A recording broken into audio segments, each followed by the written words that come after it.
साहित्य और मूल्य, संस्कृति और मूल्य, इनका संबंध निश्चित रूप से चोली दामन का संबंध है। कहा जाता है कि गुणी व्यक्ति को अपने गुणों की चेतना और बोध यदि है तो फिर उसे कोई समझे या ना समझे इसकी चिंता नहीं करनी चाहिए, और समाज को भी इस बात का बोध होना चाहिए कि कोई व्यक्ति यदि गुणवान है, योग्य है, तो उसकी गुणवत्ता, उसकी योग्यता स्वतः इस बात का प्रमाण है। उसे किसी प्रमाण की आवश्यकता नहीं है, और यदि उसकी गुणवत्ता और योग्यता पर कोई प्रश्न चिन्ह लगाए तो यह उस व्यक्ति विशेष का, उस समुदाय विशेष का दोष है, क्योंकि वह गुण का पारखी नहीं है, वह गुण को समझ नहीं पा रहा। इसलिए कमी उस दृष्टि में है, यानी दूषण उस दृष्टि में है। इसीलिए वृंद कवि ने तो बहुत ही सुंदर दोहा लिखा, मूर्ख गुण समझे नहीं। यदि कोई मूर्ख व्यक्ति किसी गुणवान के गुण को समझता ही नहीं है, परखता ही नहीं है, जानना चाहता ही नहीं है, तो न गुणी में चूक। तो इसका अर्थ यह नहीं है कि गुणी में कमी है, गुणवान व्यक्ति, योग्य व्यक्ति में कोई कमी है, इसका यह अर्थ कदापि नहीं है। ऐसा अक्सर होता है कि गुणवान व्यक्ति को देखकर, योग्य व्यक्ति को देखकर जो अयोग्य हैं, जो अपात्र हैं, वो दुखी भी होते हैं और उसके प्रति एक दुर्भाव भी रखना शुरू कर देते हैं। तो कवि कहता है, मूर्ख गुण समझे नहीं तो न गुणी में चूक। ये गुणी में कोई कमी नहीं है। कहा भयो दिन को विभो, देखें जो न उलूक। अब दिन तो, दिवस तो उजियाले के साथ, आलोक और रोशनी के साथ चारों तरफ उद्घाटित हो रहा है, व्याप रहा है, पूरी दुनिया देख रही है। लेकिन यदि उल्लू उसे नहीं देख पा रहा, क्योंकि वह दिन में सोता है, रात में जागता है। अब यदि उलूक यानी उल्लू दिन के वैभव को, दिवस के आलोक को, उसकी संपदा को देख नहीं पा रहा, अनुभव नहीं कर पा रहा, तो इसमें दिन का दोष नहीं है, इसमें दोष तो उल्लू का है, क्योंकि वह असमर्थ है, वह अपात्र है। इस तरह संसार में ऐसे अनेक उदाहरण हमें मिलते हैं। जो लोभी होता है, जो लालच करता है, जिसकी आंख पर लोभ का चश्मा चढ़ जाता है। हम जानते हैं कि चश्मे का गुण है कि वो जैसे रंग का होगा वैसा ही दिखाएगा। इसलिए तो कहते हैं कि सावन के अंधे को हरा ही हरा दिखाई देता है। यदि सावन के माह में कोई नेत्रहीन हो जाए, नेत्र शून्य हो जाए, तो अंतिम क्षणों में उसकी आंखों में वो हरियाली स्थायी रूप से वास कर लेती है। तो अनेक कवियों ने इस बात की ओर संकेत किया। पहली स्थापना तो यह की कि हमें ईश्वर ने समर्थ बनाया, सक्षम बनाया, सभी अंगों से संपन्न बनाया, हाथ पैर सलामत है, शरीर सलामत है। ये बड़े सौभाग्य की बात है। हमारे पास एक स्वस्थ मस्तिष्क भी है, सहृदयता भी है, तो यह ईश्वर की कृपा है, अनुकंपा है। ऐसे व्यक्ति को स्वाभिमान नहीं छोड़ना चाहिए और इसलिए उसे श्रम, संघर्ष, साधना जिसकी आवश्यकता हो उसे तत्काल उसे आत्मसात करना चाहिए। किसी के आगे याचना करने के लिए हाथ नहीं फैलाने चाहिए। ये जो कर्मठता से, कर्मण्यता से विमुख होकर और आलसी हो जाते हैं, पर निर्भर होना चाहते हैं, ऐसा यदि कोई करता है, किसी के आगे हाथ फैलाता है, याचना करता है, भिक्षा मांगता है, मदद मांगता है, तो कवि कहता है कि रहीमन वे नर मर चुके जेकित मांगन जाई। ऐसे व्यक्ति अपनी आत्मा को मार देते हैं, अपनी चेतना को नष्ट कर देते हैं, स्वाभिमान को खो देते हैं यदि हम किसी के आगे हाथ फैला देते हैं। जबकि हाथ ईश्वर ने कर्म करने के लिए, मेहनत और संघर्ष करने के लिए दिए हैं। लेकिन ऐसे भी लोग हैं जिनको ईश्वर ने प्रचुर मात्रा में संपन्नता, समृद्धि, धन, वैभव यह दिया है। उनके कर्मों के अनुसार उन्हें जो प्राप्त हुआ वह उनकी जरूरतों से अधिक है।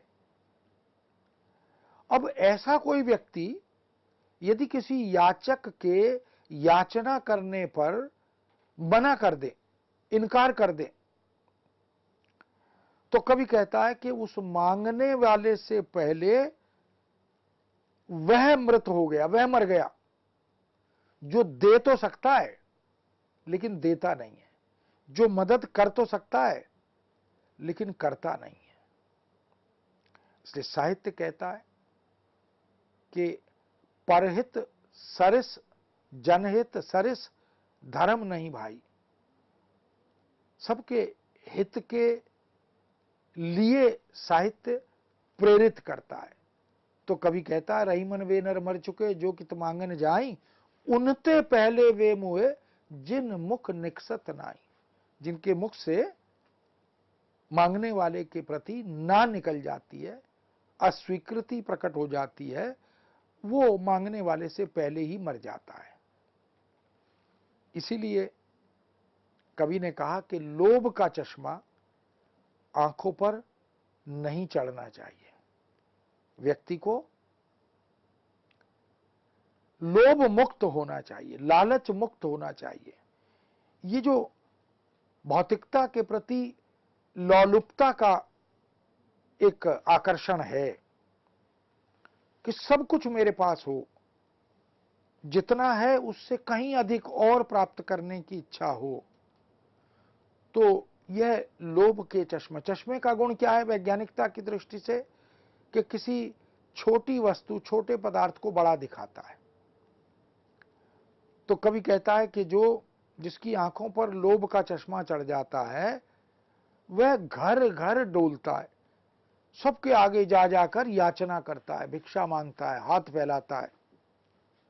और दुर्भाग्य यह कि लोभ के चश्मे में वह उसके आगे भी हाथ फैला देता है जो उससे भी छोटा है, जो उससे भी कमजोर है। लघु पुनि बड़ो लखाई। जो लघु है, छोटा है, लोभ के चश्मे से उसे वह भी बड़ा दिखाई देता है, इसलिए वह उसके आगे भी हाथ फैलाता है, याचना करता है, जो कि उचित नहीं है। हमने देखा कि संसार में दो प्रकार का व्यवहार हमें देखने को मिलता है। एक तो सज्जन व्यक्ति का, जो सहज होता है, शांत होता है, धैर्यवान होता है और जो अपनी सज्जनता को त्यागता नहीं है। यदि फलदार वृक्ष पर कोई पत्थर भी मारे तो वृक्ष उसे फल ही प्रदान करता है। यदि तालाब में, नदी में, समुद्र में कोई पत्थर भी फेंके तो भी जल उसके लिए उसकी तृप्ति करने के लिए उपलब्ध रहता है।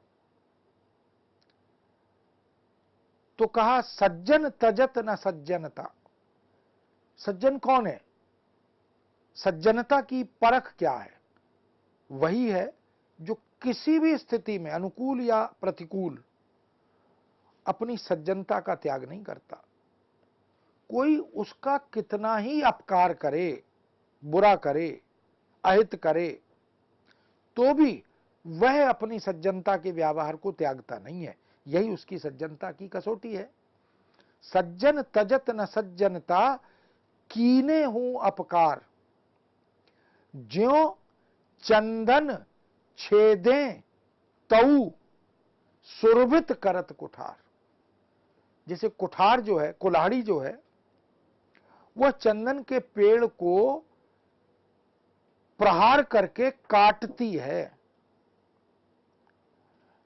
जो गडरिया है, वृक्ष काटने वाला है, वह चंदन के पेड़ को अपनी कुल्हाड़ी से निर्ममता से, निर्दयता से काटता है।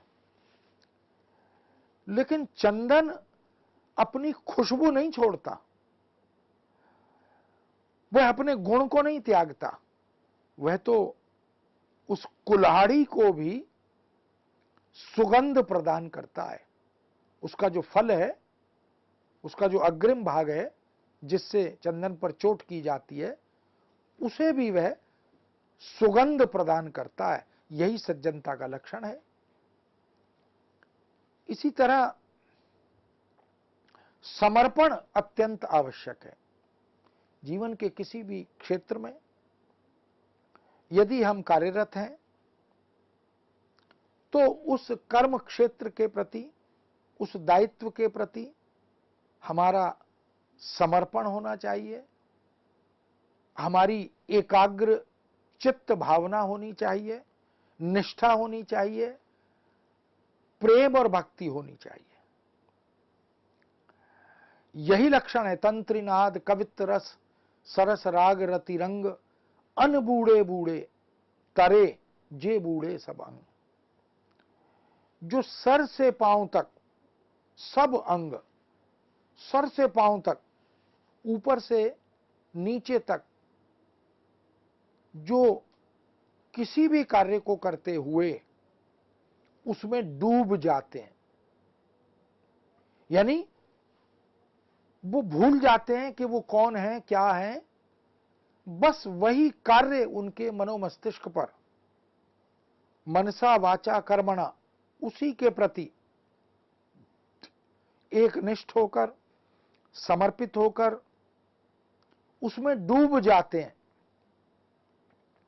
वो तर जाते हैं, वो पार लग जाते हैं, उन्हें उनकी उपलब्धि हासिल हो जाती है। इसलिए कहा अन बूढ़े बूढ़े, जो नहीं डूब सके किसी भी कार्य को करते हुए, पढ़ना, लिखना, संगीत, चित्रकला, मूर्तिकला, इन सब में यदि वह उसमें डूब नहीं जाते, तो फिर वह डूब जाते। और तरे, कौन तरते हैं? जे बूढ़े सबंग, जो सशरीर पूरे सर से पांव तक उस कला में, उस कृत्य में, उस कर्म में डूब जाते हैं, समर्पित हो जाते हैं, निष्ठावान हो जाते हैं, वो पार लगते हैं। अब कहा जैसे तंत्रीनाद, जो वाद्य यंत्र हैं, संगीत आदि के, तबला, हारमोनियम, डफली, बांसुरी, यदि इनमें पारंगत होना है, यदि इनमें दक्षता हासिल करनी है, तो उनमें डूबना अत्यंत आवश्यक है। ये आधी अधूरी मानसिकता से या विभक्त मानसिकता से किसी भी कार्य को करेंगे तो उसका सुपरिणाम प्राप्त नहीं होगा। कवित्त रस, यदि कविता का आनंद लेना है तो उसमें भी पूर्णतः डूब जाना अत्यंत आवश्यक है। न तो काव्य उसके बिना सृजित होता है और न काव्य का आनंद प्राप्त होता है। इसलिए कविता को तो ब्रह्मा आस्वाद सहोदर कहा भी गया। सब कुछ भूलकर, सांसारिकता भौतिकता से ऊपर उठकर हम कविता में जब डूबते हैं तो कविता का आनंद मिलता है। इसी को काव्यशास्त्र में तादात्म्य स्थापित करना या साधारणीकृत होना यह भी कहा गया। सरस राग, राग रागनिया, राग दीपक गाया तो दिए जल गए, राग मल्हार गाया तो वर्षा हो गई। यह है व्यक्ति की एक निष्ठता, समर्पण, संकल्पबद्धता। किसी भी कृत्य को करना है, उसमें यदि सफलता हासिल करनी है तो उसमें पूरी तरह डूब जाना अत्यंत आवश्यक है। और रतिरंग यानी जो आत्मीयता है, जो संबंध है, जो प्रेम है, उनमें भी यदि हम डूबेंगे नहीं तो उसका वास्तविक आनंद हम प्राप्त नहीं कर पाएंगे। इसीलिए हमने देखा कि ये भौतिकता के, बाजार के, विज्ञान के युग में जो रिश्ते नाते हैं, जो संबंध हैं, वो काफी हद तक औपचारिक बन गए, स्वार्थ केंद्रित बन गए। तो कवि इस मूल्य की स्थापना करता है, साहित्य के माध्यम से यह संदेश देता है कि यदि संबंधों का निर्वाह ईमानदारी से, निष्ठा से, आत्मीयता से, गंभीरता से करेंगे तो आप उन संबंधों का सुख, उनका आनंद प्राप्त कर सकेंगे। इसलिए इन सब में तंत्रिनाद, कवित्त रस, सरस राग, रतिरंग, इन सब में डूब जाने पर ही तर सकते हैं।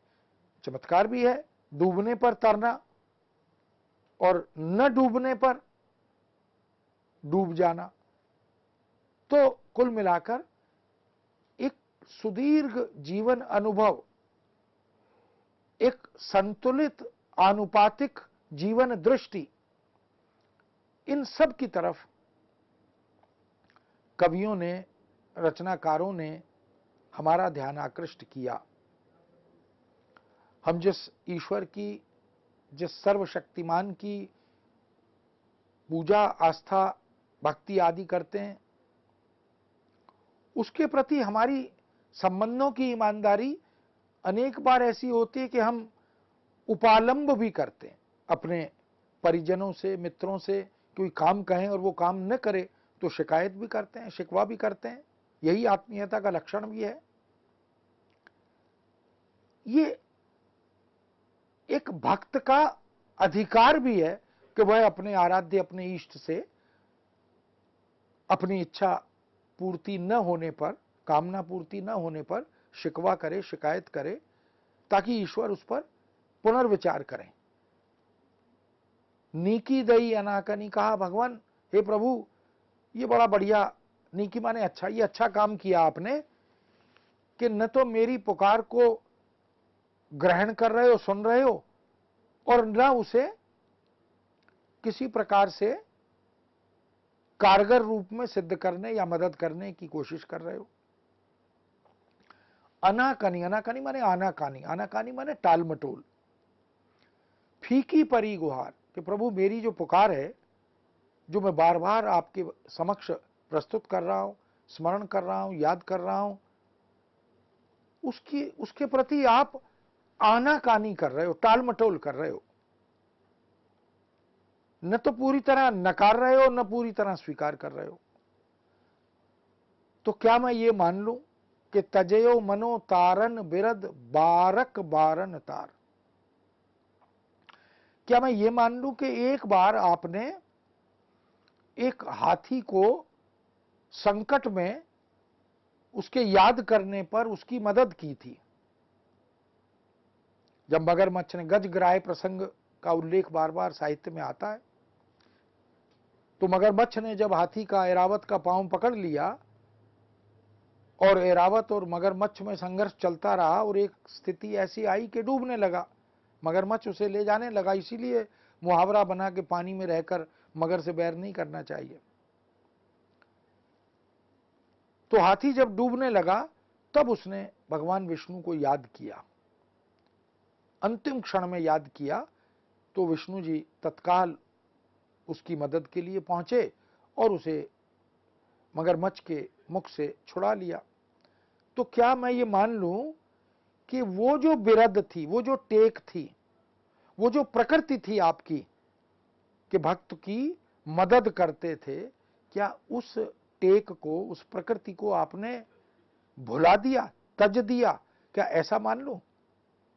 अब ये एक मूल्य स्थापित किया कि यदि हम और हमारे आराध्य के बीच संबंध ईमानदारी के हैं, सात्विकता के हैं, सद्भावना के हैं, भरोसे के हैं, तो हम अपने उस ईश्वर के प्रति उपालंब भी कर सकते हैं। वो हमारी बात को सुन सकता है, सुनता है। इस तरह से इन कवियों ने अनेक प्रकार के आयामों का संस्पर्श किया, हमारा ध्यान आकृष्ट किया। अनुरागी चित्त की गति समझे नहीं कोई। अनुरागी चित्त होता है प्रेमी हृदय, भक्त हृदय, क्योंकि अनुराग दो प्रकार का होता है, एक लौकिक, एक अलौकिक। जो भगवत भक्ति है, ईश्वर के प्रति अनुराग है, वह भी प्रेम है और सामाजिक प्रेम भी है। या अनुरागी चित्त की गति समझे नहीं कोई, ये जो प्रेमी हृदय होता है ना, इसकी गति कोई नहीं जान सकता। वो कब क्या करेगा, कब क्या सोचेगा। ज्यों ज्यों बूढ़े श्याम रंग त्यों त्यों उज्ज्वल होए। जैसे जैसे श्याम रंग में, श्याम माने, श्याम का एक अर्थ है काला और श्याम का एक अर्थ है कृष्ण। तो चमत्कार है कि काले रंग में चित्त को डुबोएं और वो उज्जवल होता जाए। ये तो असंभव सा प्रतीत होता है कि किसी वस्त्र को हम काले रंग में डुबोएं और वो सफेद हो जाए। लेकिन इसका प्रतीकार्थ लिया कि श्याम की, कृष्ण की भक्ति में जैसे जैसे हम अपने इस चित्त को डुबोते हैं, इस हृदय को लीन करते हैं, त्यों त्यों इस चित्त का, इस हृदय का जो मालिन्य है, जो कालुष्य है, जो मायावी आवरण है, जो भौतिकता का आवरण है, वो धुल जाता है और यह चित्त निष्पाप हो जाता है, निर्मल हो जाता है, उज्जवल हो जाता है। यह वास्तव में संकेत है कि यदि भक्ति करें, यदि प्रेम करें, तो उसमें छद्म ना हो, कोई छल कपट ना हो, प्रवंचना ना हो, निष्ठा हो, ईमानदारी हो। इसलिए संस्कृत में तो ऐसे अनेक प्रसंग हमें श्लोकों के माध्यम से, छंदों के माध्यम से मिलते हैं, जहां परस्पर प्रशंसा गुणों की ना होकर व्यक्ति के चेहरे देखकर की जाती है। अंग्रेजी में तो कहा ही जाता है, show me the rule, show me the face and I will show you the rule. तो उष्ट्रा नाम विवाहे सुगीत गाए सुगर्दबम, परस्पर प्रशस्यंती अहोरूपम अहोरूपम अहोध्वनि अहोध्वनि। पर हम ये भूल जाते हैं कि कोई कितनी प्रशंसा कर ले, गुण के बिना यदि व्यक्ति गुणवान है तो वो प्रशंसा का अधिकारी है, प्रशंसा का पात्र है। और बिना गुणों के कोई ऐसी झूठी प्रशंसा करता रहे, परस्पर एक दूसरे को खुश करते रहे, प्रसन्न करते रहे, तो उससे कोई व्यक्ति बड़ा नहीं हो सकता। बड़प्पन तो व्यवहार से, आचरण से, प्रकृति से, स्वभाव से और गुण से आता है। इसलिए कवि ने कहा, बड़े न हूजे गुणन बिन बिरद बड़ाई पाए। कोई व्यर्थ में कितनी बड़ाई करता रहे, प्रशंसा करता रहे, उससे व्यक्ति बड़ा नहीं होता।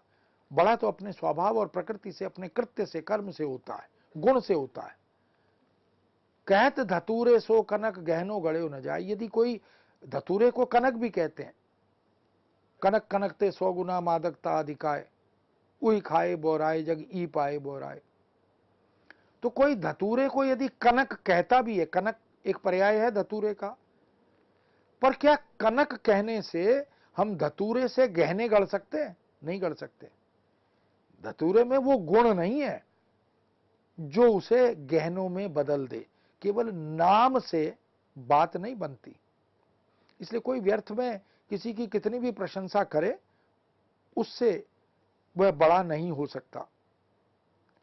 इसीलिए कहा गया, मूड चढ़ाए हूं रयो परयो पीठ कच बाहर। यदि किसी अपात्र को, अयोग्य को, मूर्ख को व्यक्ति के, व्यवस्था के, समाज के शीर्ष पर बिठा दें, तो वो बड़ा नहीं हो जाता।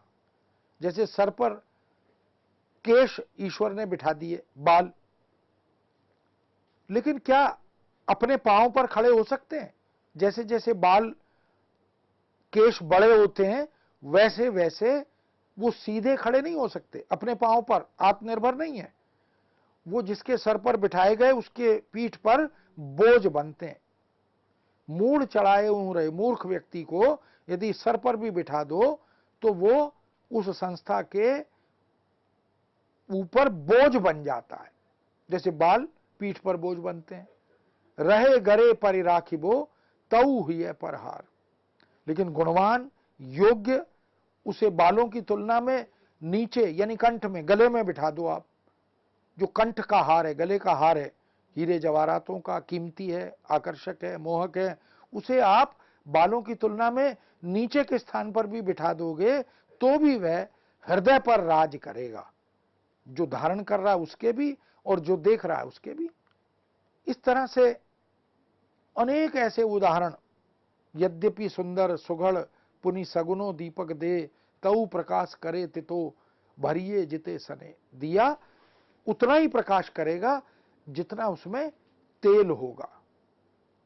बहुत सुंदर दिया हो, उसमें बाती भी हो, लेकिन यदि तेल ना हो तो तेल एक गुण है। इस तरह से कवियों ने समाज और संस्कृति में, साहित्य और मूल्यों में इन तमाम तरह के अंतर संबंधों को व्याख्यायित किया, उनकी प्रतिष्ठा और प्रतिपादन किया और हमें यह बोध कराया कि ये जो मूल्य हैं, जो समाज और संस्कृति को अभिव्यक्त करते हैं, मनुष्य और मानवता का प्रतिबिंब बनते हैं, वो गुण वास्तव में दुर्लभ उपलब्धियां हैं। हमें उनका सम्मान करना चाहिए, उनका अनुसरण अनुकरण करना चाहिए, उनको आत्मसात करना चाहिए। मित्रों, इस विषय को यही विराम देते हैं। पुनः एक नए विषय के साथ आपके समक्ष उपस्थित होंगे। आज्ञा दीजिए। नमस्कार।